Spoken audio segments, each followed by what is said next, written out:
الحمدللہ وکفیٰ وسلام علی عبادہ الذین اصطفیٰ اما بعد فاعوذ باللہ من الشیطان الرجیم بسم اللہ الرحمن الرحیم۔ ڈیئر اسٹوڈنٹ، السلام علیکم ورحمۃ اللہ وبرکاتہ۔ امید کرتا ہوں آپ خیریت سے ہوں گے اور میں بھی الحمدللہ اللہ رب العزت کی وجہ سے میں بھی خیریت سے۔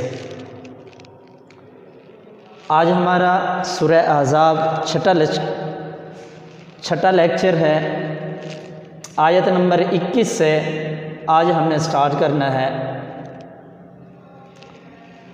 قرآن پاک کی آیت ہے، اعوذ باللہ من الشیطان الرجیم، بسم اللہ الرحمن الرحیم۔ لقد کان لکم فی رسول اللہ اسوۃ حسنۃ لمن کان یرجو اللہ والیوم الآخر۔ لقد کان لکم، البتہ تمہارے لیے رسول اللہ صلی اللہ علیہ وسلم کی زندگی میں بہترین نمونہ ہے۔ کیا ہے؟ لقد کان لکم فی رسول اللہ اسوۃ حسنہ، تمہارے لیے رسول اللہ صلی اللہ علیہ وسلم کی زندگی میں، تمہارے لیے رسول اللہ صلی اللہ علیہ وسلم کی پیروی کرنے میں، تمہارے لیے رسول اللہ صلی اللہ علیہ وسلم کے طریقے اپنانے میں، تمہارے لیے رسول اللہ صلی اللہ علیہ وسلم کی زندگی کو بہترین نمونہ قرار دے رہے ہیں اللہ رب العزت۔ کیا؟ لقد کان لکم، تم البتہ تحقیق تمہارے لیے، فی رسول اللہ، رسول اللہ صلی اللہ علیہ وسلم کی زندگی میں اسوۃ حسنہ، بہترین نمونہ ہے۔ یہ کس کے لیے بہترین نمونہ ہوگا؟ لمن کان یرجو اللہ، جو شخص اللہ سے ملنے کی امید رکھتا ہے، والیوم الآخر، اور روز قیامت کے آنے کی امید رکھتا ہے، وذکر اللہ کثیرا، اور اللہ کو کثرت سے یاد کرتا ہے۔ یعنی رسول اللہ صلی اللہ علیہ وسلم کی زندگی کو بہترین نمونہ جو قرار دیا جا رہا ہے، اس شخص کے لیے یہ بہترین نمونہ ہے جو اللہ رب العزت کی ذات سے ملنے کی بھی امید رکھتا ہے۔ لمن کان یرجو اللہ، اللہ سے ملنے کی امید رکھتا ہے، اور روز قیامت کے آنے کی بھی امید رکھتا ہے، اور اللہ کو کثرت سے بھی یاد کرتا ہے۔ یعنی اگر دیکھا جائے رسول کی زندگی کو ہمارے لیے بہترین نمونہ قرار دیا گیا ہے، تو ہمارا اٹھنا بیٹھنا، کھانا پینا، چلنا پھرنا، دیکھنا سننا، یہ سب کچھ رسول اللہ صلی اللہ علیہ وسلم کے طریقے کے مطابق ہونا چاہیے۔ اس آیت کے اندر ہمیں ہماری زندگی گزارنے کا طریقہ بتایا گیا۔ دیکھو، حضرت علی رضی اللہ تعالیٰ عنہ سے کسی نے سوال کیا، پوچھا کہ علی آپ بتائیں کہ آپ 24 گھنٹے میں سے کتنی دیر عبادت کرتے ہیں؟ حضرت علی رضی اللہ تعالیٰ عنہ نے جواب دیا کہ میں 24 گھنٹے ہی عبادت کرتا ہوں۔ پوچھنے والا ہکا بکا رہ گیا کہ کیسے؟ یہ شخص نہ سوتا ہے، نہ کھاتا ہے، نہ پیتا ہے، نہ اپنی حاجت کے لیے جاتا ہے، یہ عبادت کے اندر 24 گھنٹے کیسے گزارتا ہے؟ حضرت علی رضی اللہ تعالیٰ عنہ نے کیا جواب دیا تھا کہ اے سوال کرنے والے شخص، آپ کو پتہ ہے کہ میرا 24 گھنٹے عبادت کرنا کس طرح ہے کہ میرا ہر کام، میرا کھانا، میرا پینا، میرا سونا، میرا اٹھنا، میرا جاگنا، اور سب کچھ سونے سے لے کر اٹھنے تک میرا ہر طریقہ نبی صلی اللہ علیہ وسلم کے طریقے کے مطابق ہے۔ یعنی میں کھانا کھاتا ہوں تو نبی کا طریقہ ہے، میں سوتا ہوں تو نبی کا طریقہ ہے، بیت الخلاء میں جاتا ہوں تو نبی کا طریقہ ہے، کپڑے پہنتا ہوں تو نبی کا طریقہ ہے۔ تو کس وجہ سے میری 24 گھنٹے کی عبادت نہیں بن سکتی؟ اسی وجہ سے میں نے آپ کو کہا کہ میں 24 گھنٹے ہی عبادت کے اندر رہتا ہوں۔ تو یہ رسول کی زندگی بہترین نمونہ کس شخص کے لیے بن سکتی ہے جو اللہ سے ملنے کی بھی امید رکھتا ہے، اور قیامت کے آنے کی بھی امید رکھتا ہے، اور اللہ کو کثرت سے بھی ہے، کیونکہ قیامت کے آنے کی امید وہی رکھتا ہے جس کو معلوم ہے میں دنیا کے اندر آیا ہوں، کل نفس ذائقۃ الموت، ہر نفس نے موت کا ذائقہ چکھنا ہے۔ میں نے دنیا کے اندر جو زندگی گزاری ہے، اس کا میں نے آگے پل پل کا ایک سانس کا حساب دینا ہے۔ تو اللہ کیا فرما رہے ہیں؟ لقد کان لکم فی رسول اللہ اسوۃ حسنہ، البتہ تحقیق تمہارے لیے رسول اللہ صلی اللہ علیہ وسلم کی زندگی میں بہترین نمونہ ہے۔ لمن کان یرجو اللہ، اس شخص کے لیے جو اللہ سے ملنے کی امید رکھتا ہے، والیوم الآخر، اور یوم آخرت کے آنے کی امید، یعنی قیامت کے دن کے آنے کی امید رکھتا ہے، وذکر اللہ کثیرا، اور اللہ کو کثرت سے یاد کرتا ہے۔ آگے ہے ولما رأى المؤمنون الاحزاب، اور جب دیکھا مومنوں نے کافروں کے لشکر کو، قالوا ھذا ما وعدنا اللہ، وہ کہنے لگے یہ وہ وعدہ ہے جو ہم سے اللہ اور اس کے رسول نے کیا، وصدق اللہ ورسولہ، اور سچ کہا اللہ اور اس کے رسول نے، کیا؟ ولما رأى المؤمنون، اور جب دیکھا مومنوں نے، الاحزاب کافروں کے لشکر کو، جب دیکھا مومنوں نے کافروں کے لشکر کو، پھر کیا کہنے لگے؟ قالوا ھذا ما وعدنا اللہ، کہنے لگے یہ وہ وعدہ ہے جو اللہ نے اور اس کے رسول نے ہم سے وعدہ کیا، وصدق اللہ ورسولہ، اللہ اور اس کے رسول نے سچ کہا، وما زادہم الا ایمانا وتسلیما، اور اس سے ان کا ایمان اور ان کی اطاعت اور زیادہ ہو گئی۔ یعنی جب اللہ کا وعدہ اور اس کے رسول کے وعدے کو سچ دیکھا تو اس کے بعد ایمان والوں کا ایمان بھی بڑھتا چلا گیا اور رسول اللہ صلی اللہ علیہ وسلم کی اطاعت بھی بڑھتی چلی گئی۔ وما زادہم، اور اس سے ان کا ایمان اور اطاعت اور زیادہ ہو گئی۔ آگے فرمایا من المؤمنین رجال، اور مومنوں میں سے کتنے ہی ایسے شخص ہیں، صدقوا ما عاہدوا اللہ علیہ، کہ جو انہوں نے اپنے رب سے، اپنے خدا سے اقرار کیا، سچ کر دکھایا۔ مومنوں میں سے کتنے ہی ایسے شخص ہیں کہ سچ کر دکھایا انہوں نے وہ جو اپنے رب سے اقرار کیا۔ کیا اقرار کیا؟ فَمِنْهُمْ مَنْ قَضَى نَحْبَهُ، تو ان میں سے بعض وہ ہیں جو اپنی نظر پوری کر چکے ہیں، وَمِنْهُمْ مَنْ يَنْتَظِرُ، اور ان میں سے بعض وہ ہیں جو اس انتظار میں ہیں، وَمَا بَدَّلُوا تَبْدِيلًا، اور انہوں نے اپنے قول کو ذرہ بھی نہیں بدلا۔ کیا؟ من المؤمنین رجال، اور مومنوں میں سے کتنے ہی ایسے شخص ہیں جو اقرار انہوں نے اپنے رب سے کیا، سچ کر دکھایا۔ فَمِنْهُمْ مَنْ قَضَى، ان میں سے بعض وہ ہیں جو اپنی نظر پوری کر چکے ہیں، وَمِنْهُمْ مَنْ يَنْتَظِرُ، اور ان میں سے بعض وہ ہیں جو انتظار میں ہیں، وَمَا بَدَّلُوا تَبْدِيلًا، اور انہوں نے اپنے قول کو ذرا بھی تبدیل نہیں کیا۔ آپ دیکھیں ایمان والوں نے پیغمبر صلی اللہ علیہ وسلم سے جو وعدہ کیا تھا کہ ہم اپنی جان بھی اللہ کے راستے میں قربان کر دیں گے، تو آگے اللہ نے کیا فرمایا؟ جو اقرار انہوں نے کیا، کتنے ہی ایسے شخص ہیں جو اقرار کرتے ہیں اور انہوں نے اقرار کو سچا کر دکھایا۔ ان میں سے بعض وہ ہیں فَمِنْهُمْ مَنْ قَضَى نَحْبَهُ، جو اپنی نظر پوری کر چکے ہیں، جو انہوں نے اقرار کیا کہ اللہ کے راستے میں اگر جان بھی قربان کرنی پڑی ہم جان قربان کر دیں گے۔ جو جان قربان کرنے والے تھے وہ اللہ کے راستے میں شہید ہو گئے۔ وَمِنْهُمْ مَنْ يَنْتَظِرُ، اور بعض ان میں سے وہ ہیں جو انتظار کر رہے ہیں، یعنی لڑائی تو کی، غزوات کے اندر تو شریک ہوئے، لیکن غازی بن کر واپس لوٹے، اب بھی وہ اس انتظار میں ہیں اگر دوبارہ ہماری جان کی ضرورت پڑی تو اللہ کے راستے میں یہ جان بھی ہم قربان کر دیں گے۔ کیا؟ من المؤمنین، مومنوں میں سے کتنے ہی ایسے شخص ہیں، صدقوا ما عاہدوا اللہ علیہ، جو اقرار انہوں نے اپنے رب سے کیا وہ سچ کر دکھایا۔ فَمِنْهُمْ مَنْ قَضَى نَحْبَهُ، تو ان میں سے بعض وہ ہیں جو اپنی نظر پوری کر چکے ہیں، وَمِنْهُمْ مَنْ يَنْتَظِرُ، اور ان میں سے بعض وہ ہیں جو انتظار میں ہیں، وَمَا بَدَّلُوا تَبْدِيلًا، اور انہوں نے اپنے قول کو ذرا بھی تبدیل نہیں کیا، جو کہا تھا اس کے اوپر ڈٹے ہوئے ہیں، استقامت کا پہاڑ ہیں۔ آگے کیا فرمایا؟ لِيَجْزِيَ اللَّهُ الصَّادِقِينَ، تاکہ بدلہ دیں اللہ سچوں کو ان کی سچائی کا، تاکہ لیجزیہ معنی بدلہ دینا، صادقین سچے، بصدقہم ان کی سچائی کا، تاکہ بدلہ دیں اللہ سچوں کو ان کی سچائی کا، وَيُعَذِّبَ الْمُنَافِقِينَ، اور عذاب دیں منافقوں کو، ان شاء اگر چاہیں، او یتوب علیہم، یا ان پر مہربانی کر دیں۔ کیوں؟ ان اللہ کان غفور الرحیم، بے شک اللہ بخشنے والا مہربان ہے، بے شک اللہ بخشنے والا مہربان ہے۔ ایک مرتبہ ترجمہ دیکھ لیں غور سے، لَقَدْ كَانَ لَكُمْ فِي رَسُولِ اللَّهِ أُسْوَةٌ حَسَنَةٌ، البتہ تحقیق تمہارے لیے رسول اللہ صلی اللہ علیہ وسلم کی زندگی میں اسوۃ حسنہ بہترین نمونہ ہے۔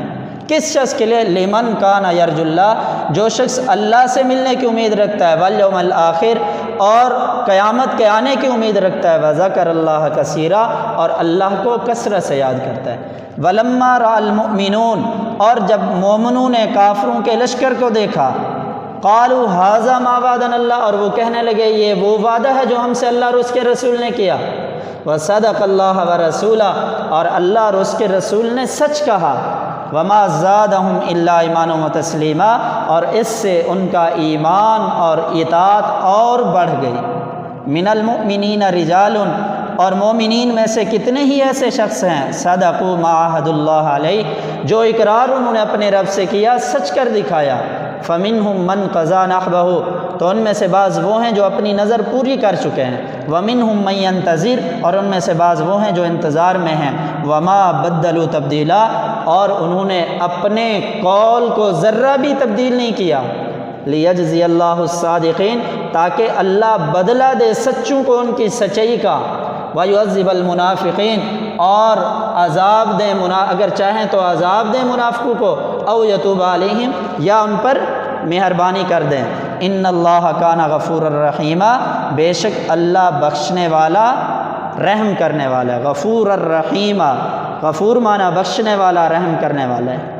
کیونکہ ہم سورہ احزاب کے ساتھ ایک لیکچر چھوڑ کے دوسرے لیکچر کے ساتھ ہم ایک حدیث پڑھتے ہیں، تو چھٹے لیکچر کے اندر یہ ہماری تیسری حدیث ہے۔ آج حدیث ہے من تخطى رقاب الناس یوم الجمعۃ اتخذ جسرا الی جہنم۔ من تخطى رقاب الناس، جو شخص یوم الجمعہ، من تخطى رقاب الناس یوم الجمعہ، جو شخص جمعہ کے دن لوگوں کی گردنیں پھلانگے گا، اتخذ جسرا الی جہنم، تو اس نے جہنم کی طرف ایک پل بنا لیا۔ من تخطى رقاب الناس،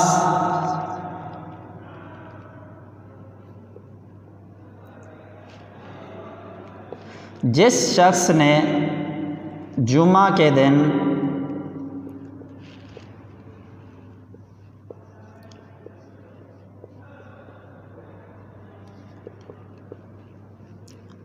لوگوں کی گردنیں پھلانگی،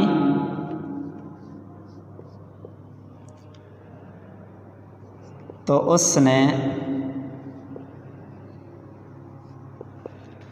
بنا لیا جہنم کی طرف ایک پل۔ کیا ہے؟ من تخطى رقاب الناس، جو شخص یا جس شخص نے جمعہ کے دن لوگوں کی گردنیں، رقاب الناس لوگوں کی گردنیں پھلانگی، اتخذ جسرا، اتخذ معنی بنانا، جسرا پل، الی جہنم جہنم کی طرف۔ من تخطى رقاب الناس، جس نے جمعہ کے دن لوگوں کی گردنیں پھلانگی، اتخذ جسرا الی جہنم، تو اس نے جہنم کی طرف ایک پل بنا لیا۔ اب ہم حدیث کا جب ترجمہ کر لیتے ہیں، اس کے بعد ہم لکھتے ہیں حدیث کا عنوان۔ اس حدیث کے اندر جمعہ کے آداب کے ساتھ انسانی آداب کو بیان کیا گیا ہے۔ کیا؟ اس حدیث کا عنوان کیا بنے گا کہ حدیث کا عنوان ہے کہ جمعہ کے آداب کے ساتھ اللہ رب العزت نے انسانی مجلس کے آداب بھی بیان، رسول اللہ صلی اللہ علیہ وسلم نے انسانی مجلس کے آداب بھی بیان کیے ہیں۔ آگے ہے حدیث کی تشریح قرآنی آیات سے۔ آپ دیکھیں، کیونکہ یہ جمعہ کے متعلق حدیث تھی تو اس کی تشریح قرآنی آیات سے کر رہے ہیں۔ پہلی آیت اس کے اندر یہ بتائی گئی ہے، یا ایھا الذین آمنوا اذا نودی للصلاۃ من یوم الجمعۃ فاسعوا الی ذکر اللہ۔ یا ایھا الذین آمنوا، اے ایمان والو، اذا نودی للصلاۃ، جب جمعہ کے دن نماز کے لیے آذان دی جائے، پکارا جائے، تو فاسعوا الی ذکر اللہ، تو دوڑتے ہوئے آؤ، وذروا البیع، اور خرید و فروخت کو چھوڑ دو۔ یعنی جب اذان جمعہ پہلی اذان ہوتی ہے تو انسان کو مسجد کی طرف اپنی جمعہ کی تیاری کے اندر لگ جانا چاہیے، اور دوڑتے ہوئے مسجد میں آنا چاہیے، اور خرید و فروخت جو تجارت وغیرہ کر رہے ہیں اس کو چھوڑ دینا چاہیے۔ دوسری آیت ہے اس کے اندر کہ اللہ رب العزت فرماتے ہیں کہ جب تم کو مجلس میں کشادگی کے لیے کہا جائے تو تم اس کے اندر کشادگی پیدا کرو، اللہ تمہارے لیے آسانی پیدا کریں گے۔ کیا؟ جب مجلس کے اندر تمہیں یہ کہا جائے کہ مجلس میں کشادگی پیدا کرو تو تم اس کے اندر کشادگی پیدا کرو، اللہ تمہارے لیے آسانی پیدا کریں گے۔ آگے ہے حدیث کی تشریح حدیث سے، پہلے تھا حدیث کی تشریح قرآن آیات سے، اب حدیث کی تشریح حدیث سے۔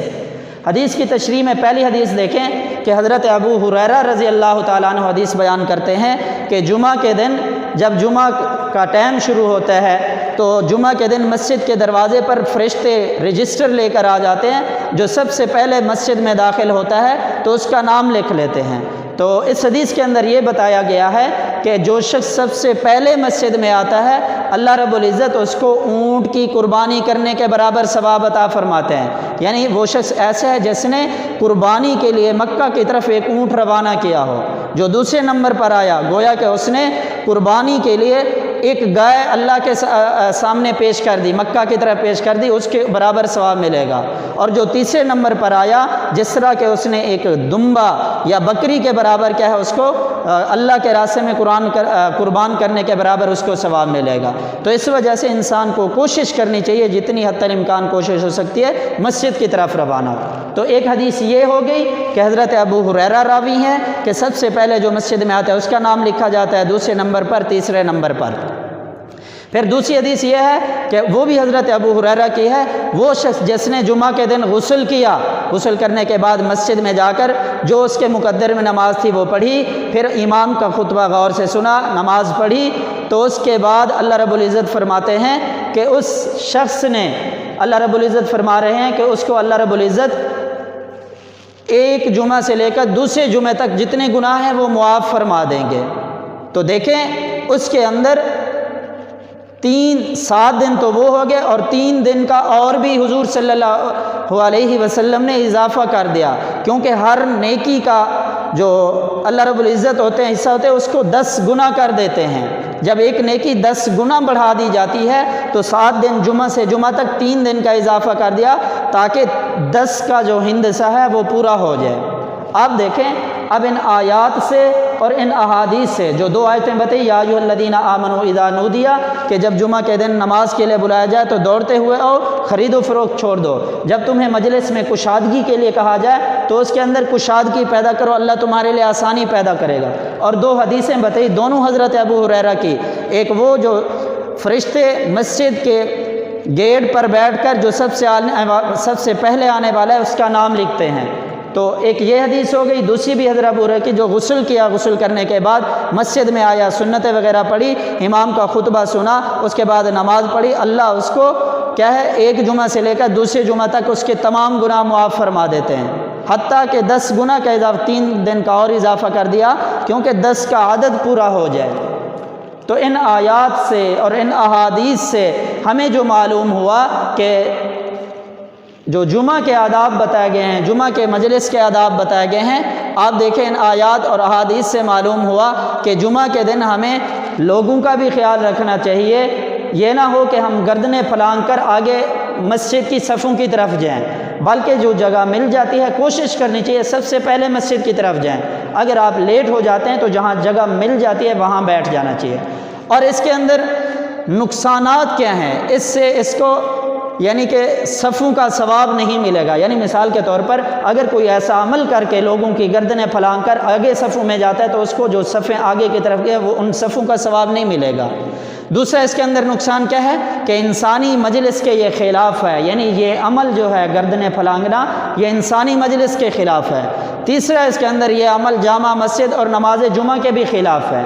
کیوں؟ ایک بڑی مسجد ہے اور نماز جمعہ ہو رہا ہے، ہم لوگوں کو تکلیف دے کر مسجد سے تکلیف دے کر آگے صف کی طرف جا رہے ہیں، تو یہ جمعہ کے بھی خلاف ہے اور جامع مسجد کے بھی خلاف ہے۔